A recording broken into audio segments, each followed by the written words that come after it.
자, 오늘 하나님께서 주신 말씀으로 믿고 데살로니가전서 5장 18절 말씀을 보도록 하겠습니다. 자, 여기 자막에 띄워보도록 하겠습니다. 데살로니가전서 5장 자 18절입니다. 자, 여기 자막에 다 보이지요? 자, 데살로니가전서 5장 18절 말씀 우리 한 목소리 한번 크게 합독하도록 하겠습니다. 시작. 범사에 감사하라. 이것이 그리스도 예수 안에서 너희를 향하신 하나님의 뜻이니라. 아멘. 자, 저는 우리 데살로니가전서 5장 18절 말씀을 배경으로 해서 따라서 해보시기 바랍니다. 정말 범사에 감사할 수 있겠느냐. 자, 여기 오늘 데살로니가전서 5장 18절에 보면 말이죠, 범사에 감사라고 이렇게 말씀하고 있는데, 오늘 정말 제목처럼 말이죠, 우리 여러분 솔직하게 탁가루까 한번 얘기합시다. 정말로 범사에 감사할 수 있겠습니까? 여러분이 어떻습니까? 오늘 말씀 나는 정말로 범사에 감사할 수 있다 하는 분들이 한번 손 들어보세요. 아니, 솔직하게 예, 좋습니다. 오늘 하나님께서 이렇게 말씀하고 있지만 실제적으로 범사에 감사하기는 어렵다 이렇게도 생각하는 분 솔직하게 한번 손 들어보세요. 아니, 난 범사에 감사하기가 좀 어렵습니다. 아, 솔직한 거 좋아하니까, 솔직해야 되니까. 아유, 뭐 몇 분밖에 없네. 고맙습니다. 솔직하게 또 이렇게 표현한 거 너무나 고맙고 감사합니다. 자, 저는 오늘 데살로니가전서 5장 18절 말씀을 배경으로 해서 정말 범사에 감사할 게 있겠는가 이런 제목으로 말씀을 전하면서 하나님의 은혜가 넘치시기를 예수님의 이름으로 간절히 축원을 드리겠습니다. 자, 저 뒤에도 잘 들립니까? 저 뒤에 잘 들려요? 정말 귀담아 잘 들으면 여러분의 일생이 말이야 바뀌어지는 놀라운 역사가 임한다는 사실을 믿으시기 바랍니다. 자, 저는 오늘 데살로니가전서 5장 18절 말씀을 배경으로 해서 정말 범사에 감사할 수 있겠는가 이런 식으로 말씀을 전하면서 하나님의 은혜가 넘치시기를 예수님의 이름으로 간절히 축원을 드리겠습니다. 여러분이 성경에 말이죠, 고난을 만나 하나님의 사람들을 보면은 말이죠, 처음에는 굉장히 안타깝기도 하고 분노도 일어나고 어떤 때는 좌절을 느낍니다. 성경에는 많은 믿음의 사람이 등장하죠. 근데 그들이 보면 말이죠, 우리가 상상할 수 없는 그런 고난과 말이죠, 어려움이 있을 때는요, 어떻게 이런 일이 일어났을까? 이거 안타까움. 또 인간적으로 생각하는데 분노도 일어나요. 아니, 믿는 사람인데 어떻게 이렇게 말이 어려운 일이 생길 수 있을까? 이런 분노도 느끼고 말이죠. 어느 때는 말이죠, 아이고 믿어봐야 뭐 똑같네. 이런 좌절도 느끼는 경우가 있습니다. 정말 이럴 때 우리가 어떻게 하고 할까? 어떻게 이런 일이 일어날 수 있겠는가? 당사자들은 말이죠, 이런 일이 일어났을 경우는 삶을 포기하지 않겠는가? 나라면 포기할 수도 있을 텐데 이런 분들은 어떨까? 이렇게 해서 말이죠, 성경을요 처음에 읽을 때는 굉장히 흥미진진했어요. 고난과 좌절을 겪은 사람들 보니까요. 근데 말이죠, 이 성경을 처음 읽을 때는 그렇게 고난과 좌절을, 고난을 이렇게 겪었는데 이 양반들이 말이죠, 근데 이 양반들의 이 삶의 여정, 어떤 믿음의 여정을 다 끝나고 나서는 말이죠, 의외의 전혀 다른 결과를 보게 됩니다.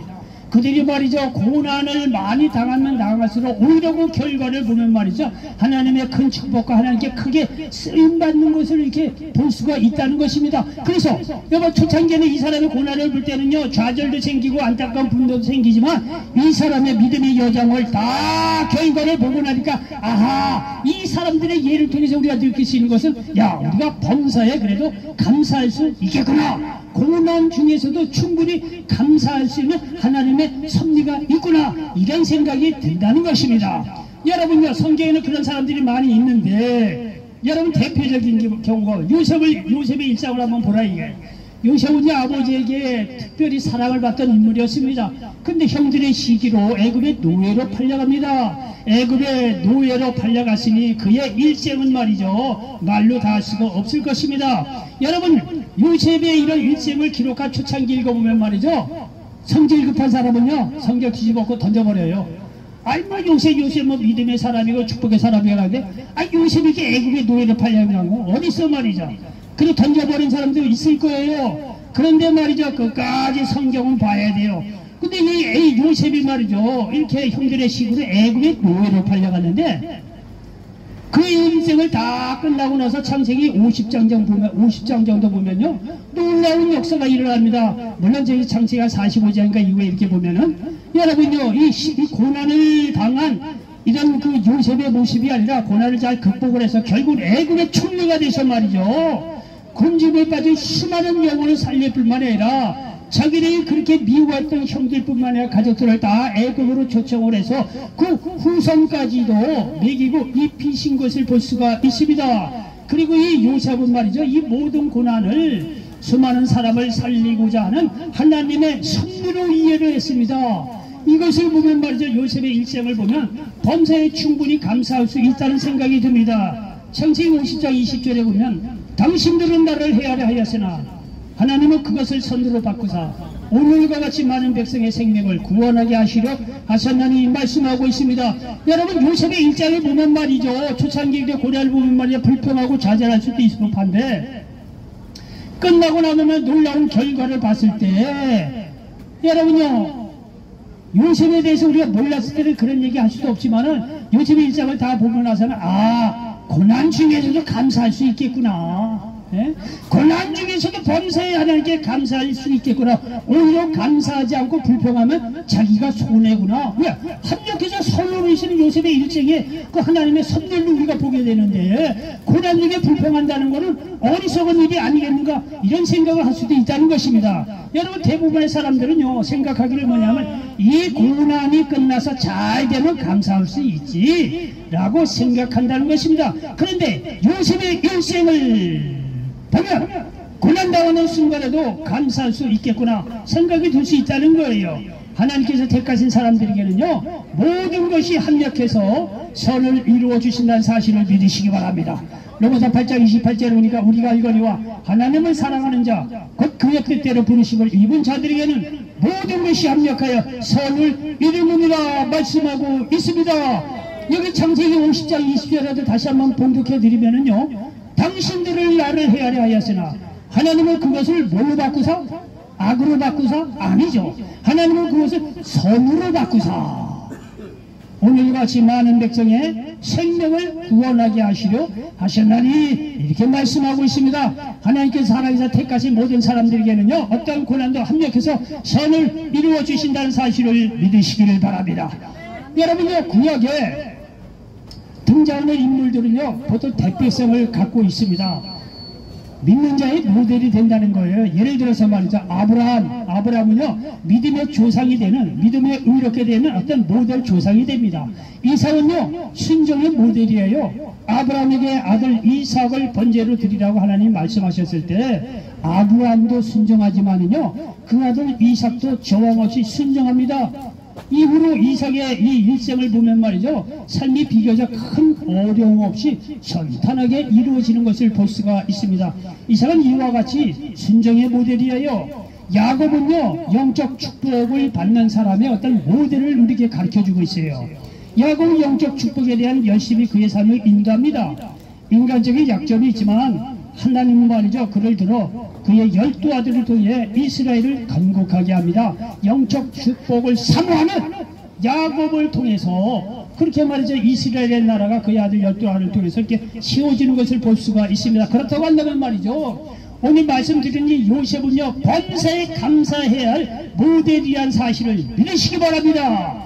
애굽의 노예로 팔렸지만 고난 중에 하나님이 함께 하셨고 결국 애굽의 총리가 되어 수많은 사람과 자신의 가족도 살린 인물입니다.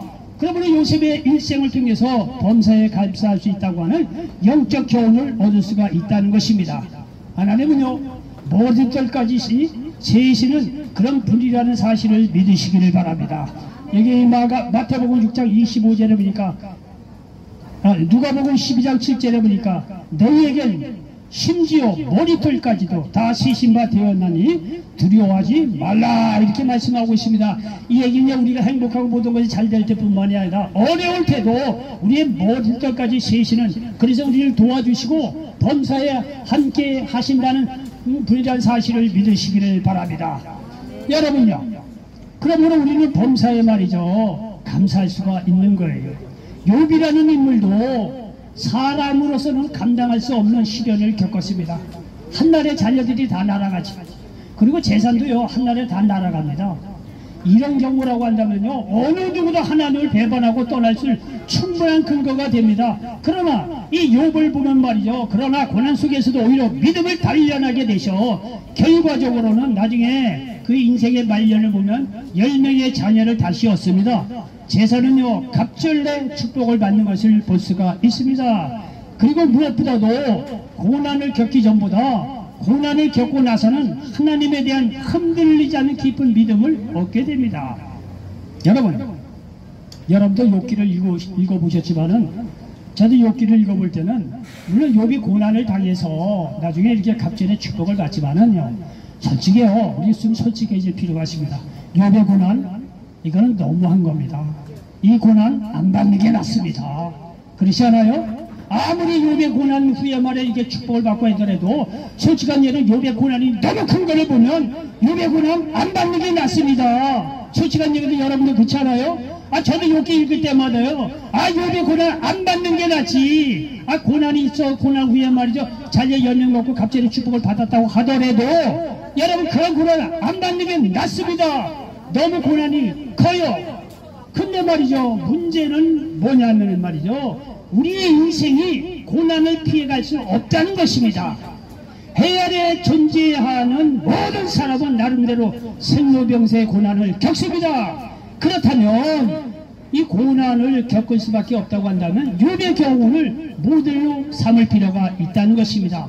욥은 말이죠 고난이 유익한 것이었다고 그의 말이죠 말을 통해서 우리가 알 수가 있습니다. 시편 119편 71절에 보니까 고난당한 것이 내게 유익이라 이로 말미암아 내가 주의 율례들을 배우게 되었나이다 이렇게 말씀하고 있습니다. 이런 것을 보면 고난이 없으면 좋겠지만 고난에 올 수밖에 없는 것이 우리의 일생입니다. 그렇다고 한다면 고난 중에서도 감사할 수 있다는 사실을 깨닫게 된다는 것을 기억하시기를 바랍니다. 여러분 오늘 본문을 기록한 사도 바울을 보면 말이죠 그는 정말로 범사에 결코 감사할 수 없는 인물입니다. 그가 당한 고난을 보면 이해가 됩니다. 어떻게 이런 고난을 당할 수가 있을까 라는 생각이 들 정도입니다. 사도 바울의 고난에 대해서는 고린도후서 12장 23절 이하에 이렇게 기록하고 있습니다. 그들이 그리스도의 일꾼이냐 정신없는 말을 하거냐 나는 더욱 그러하도다. 내가 수고를 넘치도록 하고 옥에 갇히기도 많이 하고 매도 수없이 맞고 여러 번 죽을 뻔하였으니 유대인들에게 40에서 하나 감한매를 5번 맞았으며 3번 태장으로 맞고 1번 돌로 맞고 3번 파살하고 일주일을 깊은 바다에서 지냈으며 여러 번 여행하면서 강의 위험과 강도의 위험과 동족의 위험과 이방인의 위험과 신의 위험, 광야의 위험, 바다의 위험, 거짓 형제 중의 위험을 당하고 또 수고하며 애쓰고 여러 번 자지 못하고 줄이며 목마르고 여러 번 굶고 죽고 헐벗어노라 이렇게 말씀하고 있습니다. 여러분요 내일 모레면 6.25입니다. 여러분요 우리가 솔직히 믿음에 대해 감사하라고 하는데 우리 믿고 안 믿고를 떠나서 한번 생각을 해봅시다. 내일 모레면 6.25입니다. 6.25 전쟁이 일어난 날입니다.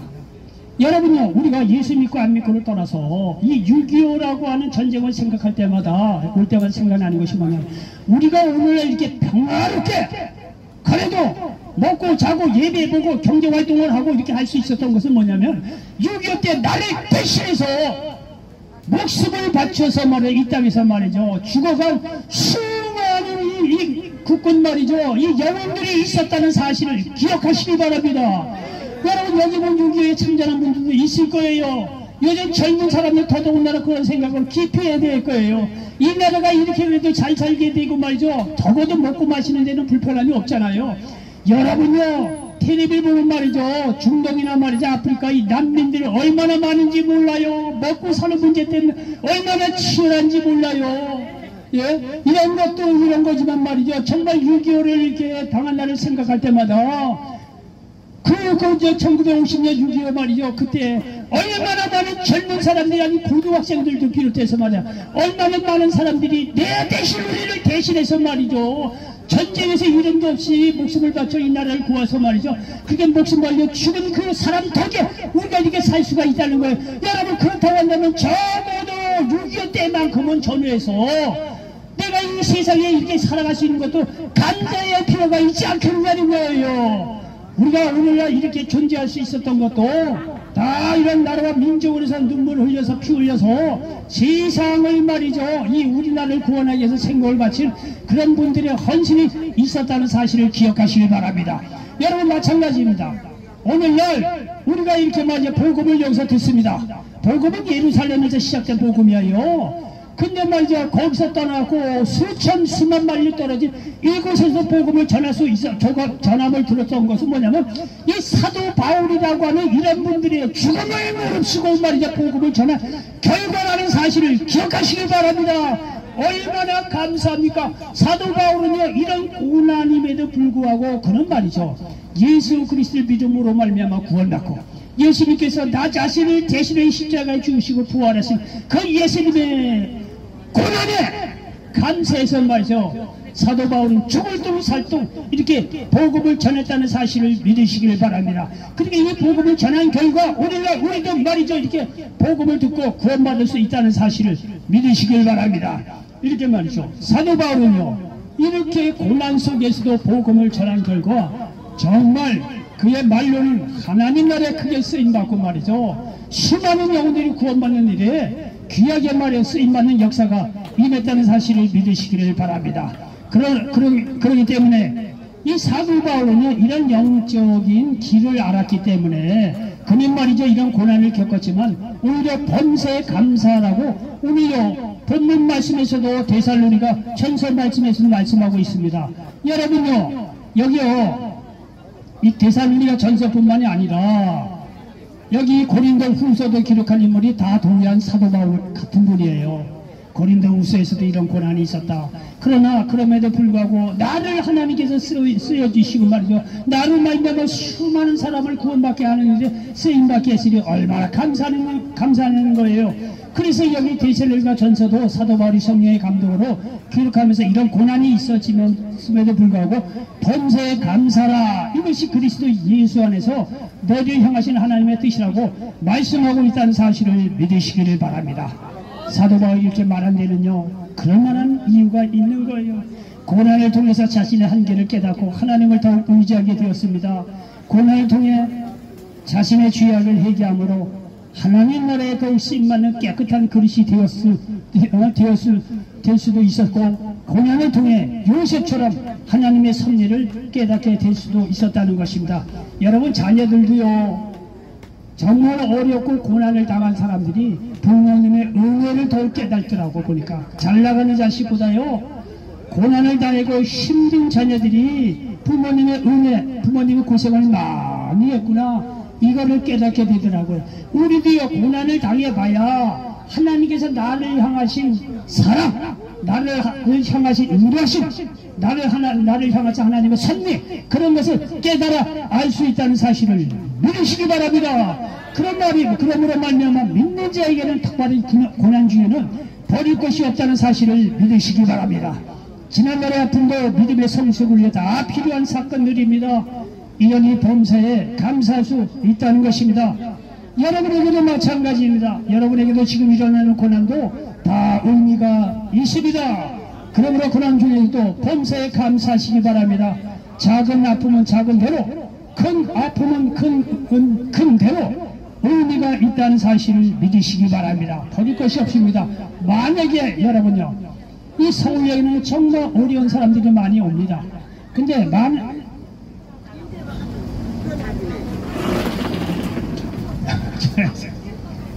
여러분, 서울역에는요, 정말 많은 사람들이 옵니다. 다 고난을 당한 사람들이 대부분이에요. 근데 이 고난을 당했음에도 불구하고 이런 섭리를 깨닫지 못하고 고난 중에 지치고 좌절하고 절망하고 죽는다, 하나님을 모른다, 난 그런 분들에게 더 이상 뭐라고 얘기할 수도 없고 해봐야 소용이 없습니다. 그러나 여러분요, 예수 믿고 구원받고 하나님 품 안에 들어온 사람이라고 한다면요, 고난은 결코 버릴 것이 없다는 사실을 믿으시기 바랍니다. 예수 믿고 하나님의 품 안에 들어온 사람은 작은 고난은 작은 고난대로, 큰 고난은 큰 고난대로 우리에게 축복의 그릇으로 만들어주기 위한 하나님의 선물한 사실을 믿으시기 바랍니다. 이러기 때문에 고난 중에서도 감사할 수 있다는 사실을 믿으시기 바랍니다. 여러분, 요즘에는요 보기가 힘들지만 옛날에는 자주 보는 벌레 중에 반딧불이라는 벌레가 있습니다. 요즘 뭐 유행하는 가사 중에 노래 중에 반딧불인가요? 그런 노래도 있습니다. 근데 말이요, 이 반딧불은요 여러분 말씀을 전하는 입장에서는 앞에서 이렇게 하고 굉장히 신경 쓰입니다. 신경 쓰이는 게 뭐냐면요, 어쨌든 그 말씀을 전해서 여러분 말씀 듣게 하는 거예요. 여러분요 여기서 여기 좋은 것도 받아가는 경우도 있지만 그거보다도 여러분도 아셔야 될 게 또 아실 거예요. 여기 와서 하나님의 말씀을 귀담아 들어서 여러분의 믿음이 생긴다고 한다면 여러분의 일생이 바뀌어진다는 사실을 믿으시기 바랍니다. 우리는 이런 걸 아는 사람이기 때문에 여러분 정한 시간에 와서 복음을 전한다는 사실을 좀 이렇게 받아들이시면 좋겠습니다. 어디가 옛날에는요 반딧불이라는 벌레가 있었어요. 그는 한갓 벌레에 불과하지만 밤중에 어둠을 밝히는 빛을 냅니다. 그렇죠? 옛날에는 시골에 산 사람들 앞에 보면 연물이 있는 반딧불이 있어요. 반딧불 대낮에 보면요 벌레가 별것 없어요. 근데 말이죠 밤에 보면 반딧불이 반짝반짝 빛나지 않아요. 그런 걸 통해서 우리 길을 찾아갔던 그런 경우도 있습니다. 여러분 마찬가지로 작은 고난은 작은 대로, 큰 고난은 큰 고난대로 믿음을 강하게 하여 우리의 앞길을 밝히는 빛이 된다는 사실을 믿으시기 바랍니다. 그러므로 모든 고난은 버릴 것이 없습니다. 오히려 고난 중에 감사해야 할 이유가 있다는 사실을 기억하시길 바랍니다. 오늘 본문에서는요 여기 데살로니가 전서 5장 여기 18절에 보니까 범사에 감사하라, 이것이 그리스도 예수 안에서 너희를 향하신 하나님의 뜻입니다, 이렇게 말씀하고 있고요. 그 전전전 16절에 보면 더 적극적으로 나와요. 항상 기뻐하라, 이렇게 말씀하고 있어요.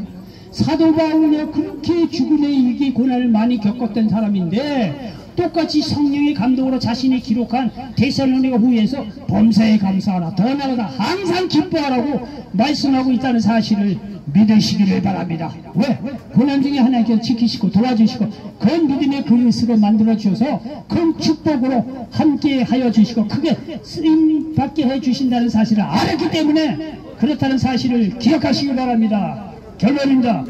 고난 중에 있더라도 감사하시기 바랍니다. 작은 감사는 작은 축복으로, 큰 감사는 큰 축복으로 우리에게 다가오는 것입니다. 그러므로 어떤 상황 속에서도 범사에 정말로 감사할 수 있는 모든 분들 되시기를 주의 이름으로 간절히 축원을 드리겠습니다. 기도합니다. 좋으신 아버지 하나님, 오늘 데살로니가전서 5장 18절 말씀을 가지고 범사에 감사하라, 이런 제목으로 말씀을 나눴습니다. 이 말씀이 이 자리에 앉은 모든 분들에게 그대로 응하게 도와 주시옵소서. 또한 이 자리에 앉은 말씀을 들은 모든 영혼들 머리마다 안전히 주셔서 영육간의 강건함으로 치유하여 주시옵소서. 내과 외까지의 명을 치료하고 암등으로 떠나게 도와주시고 귀신의 세력이 떠나게 도와주시옵소서. 먹고 사는 문제도 주 앞에 맡기오니 주님께서 들으시고 응답하여 주시고 부부가 하나 되게 도와주시고 집 나간 자녀가 돌아오게 도와주시옵소서. 외롭고 슬픈 영혼들에게 하나님께서 위로가 되게 도와주시고 우울증과 조울증 모든 정신병들도 다시 사는 예수 이름으로 깨끗이 고침받게 도와주시옵소서. 영육간에 강건을 지어다. 우리 모든 기도에 주님께서 들으시고 응답하여 주셨음을 믿습니다. 예수님의 이름으로 축복하고 기도하옵나이다. 아멘. 축복합니다. 이제는 우리 주 예수 그리스도의 은혜와 하나님 아버지 극진하신 사랑하신가 보혜사 성령 하나님의 내주 교통 역사하시니 오늘 서울역 예배를 하나님께 영광 돌리고 돌아가는 주님의 사랑하는 백성들 개인, 가정, 자녀, 사업, 미래후에 이제부터 영원토록 함께 하시기를 간절히 축원드리옵나이다. 아멘. 자, 할렐루야. 하나님께 영광 돌립니다. 자, 예배에 이렇게 잘 보셨으니까 앞줄부터 천천히 나오셔서 비록 작은 거지만 받아가시면 고맙겠습니다. 고맙습니다.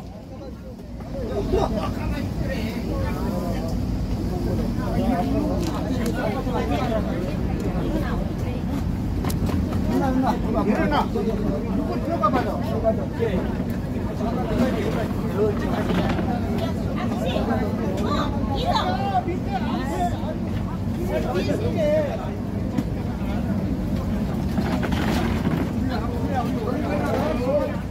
나와 진철이요. 나와 진철이. 네, 고맙습니다. 기도는 고속도로 그게 몇 주째 생각나요.